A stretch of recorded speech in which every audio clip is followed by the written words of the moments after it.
میرے نبی محمد صلی اللہ علیہ وسلم نے فرمایا بین العبد و بین الکفر ترک الصلاۃ،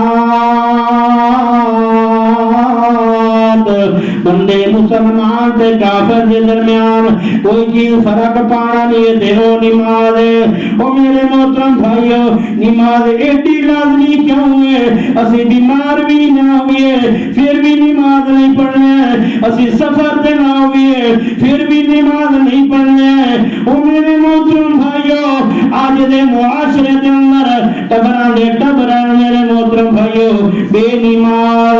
میرے نبی صلی اللہ علیہ وسلم نے فرمایا نماز کتنی اہمیت والی عبادت ہے، کتنی فضیلت والی عبادت ہے۔ اللہ کے نبی محمد صلی اللہ علیہ وسلم کے صحابی حضرت انس بن مالک رضی اللہ تعالی عنہ